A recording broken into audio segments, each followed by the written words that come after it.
Shalom Bapak Ibu dan saudara-saudara yang dikasihi Tuhan, mari kita berakar, bertumbuh, dan menjadi dewasa dalam iman melalui belajar kebenaran firman Tuhan. Di dalam dunia ini tidak ada seorang pun yang mau mengalami penderitaan atau hal-hal yang bersangkut paut dengan problema kejahatan. Ini merupakan kenyataan yang sangat manusiawi sekali. Namun kerap kali kita tidak punya kuasa untuk menolak hal-hal yang buruk agar tidak menerpa hidup kita. Penderitaan dalam berbagai bentuk seperti menjadi korban akibat bencana alam, mengalami sakit penyakit berat yang merenggut nyawa, menghadapi realitas kematian secara mendadak dari orang yang dikasihi, menderita karena ditimpa oleh aneka masalah kejahatan, dan masih banyak lagi contoh lainnya. Semuanya ini adalah seperti teroris yang tidak pernah diundang, yang datangnya sering kali secara tiba-tiba dan yang selalu tidak menyenangkan. Kehadirannya dapat menyeret hidup kita ke dalam lembah kesengsaraan. Keberadaannya mengacau balaukan segala rencana yang sudah tersusun rapi. Perasaan hati kita tercabik-cabik oleh serangannya. Kebahagiaan dan semangat hidup dirampas oleh cengkramannya.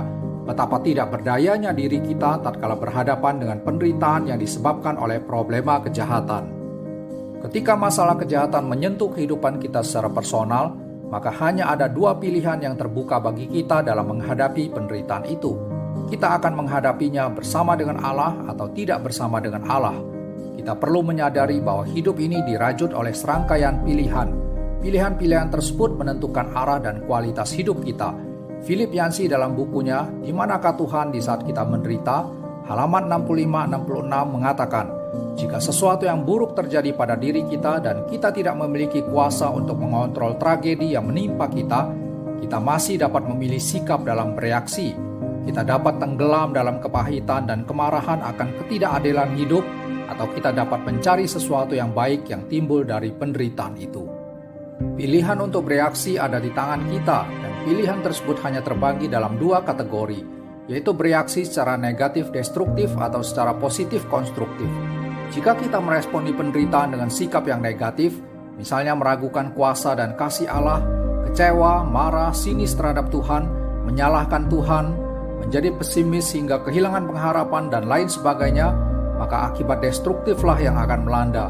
Kita akan menjauhkan diri dari hadirat Allah, iman kita menjadi goyah, kerohanian kita tidak bertumbuh, dan pada akhirnya penderitaan akan mengalahkan dan menaklukkan kita. Namun bila kita menanggapi penderitaan dengan sikap yang positif, misalnya mengoreksi diri, bersandar penuh pada Tuhan dengan banyak berdoa, membaca dan merenungkan firman-Nya, bergumul dan memohon anugerah kekuatan darinya, maka dampak konstruktiflah yang akan hadir. Kita menjadi semakin dekat dengan Allah, kehidupan rohani kita akan mengalami pembaharuan dari hari ke hari. Pada akhirnya, kita dapat mengalahkan sengat penderitaan dengan iman yang teguh karena ada kuasa Allah dan penyertaan-Nya yang dialami secara nyata. Seorang teolog bernama Dietrich Bonhoeffer pernah menuliskan kalimat yang menggugah demikian, hanya Allah yang pernah menderita yang dapat menolong. Yesus Kristus adalah Allah yang pernah menderita itu. Ia sungguh memahami kepedihan hati manusia yang sedang menderita. Dialah sang penolong yang akan menyertai kita melewati lembah air mata. Sekarang ini, Kristus telah berada dalam kemuliaan surgawi, duduk di sebelah kanan Allah Bapa. Satu hal yang menarik adalah ia naik ke surga dengan membawa bekas luka.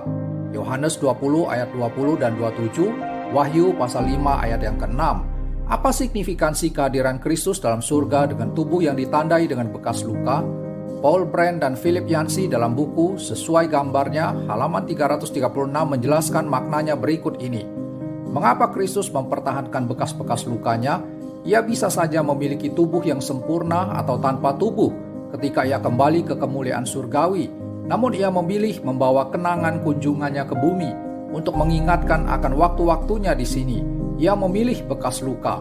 Itulah sebabnya mengapa saya berkata Tuhan mendengar dan mengerti kesakitan kita dan bahkan menyerapnya ke dalam dirinya sendiri, karena ia mempertahankan bekas-bekas luka itu sebagai citra melekat kemanusiaan yang terluka. Ia pernah ke sini. Ia memiliki bukti-buktinya. Kesakitan manusia telah menjadi kesakitan Allah. Dalam Ibrani pasal 4 ayat 15 dikatakan bahwa Kristus bukanlah imam besar yang tidak dapat turut merasakan kelemahan-kelemahan kita.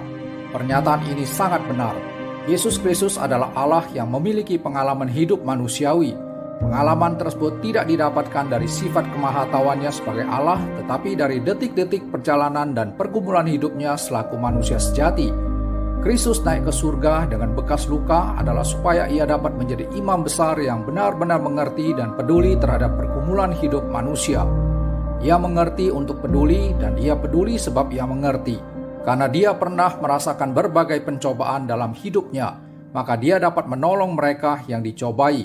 Ibrani pasal 2 ayat 18. Bapak, Ibu, dan saudara-saudara yang dikasihi Tuhan, ketika kita mengalami berbagai pergumulan, penderitaan, sakit penyakit, pencobaan, dan beban hidup yang berat, biarlah iman kita selalu terarah pada Sang Imam Besar yang pernah terluka untuk mendapatkan pertolongan darinya. Kiranya kebenaran dari Mazmur 34 ayat 19 bahwa Tuhan itu dekat kepada orang-orang yang patah hati dan Ia menyelamatkan orang-orang yang remuk jiwanya dapat menjadi pengalaman rohani konkret yang menguatkan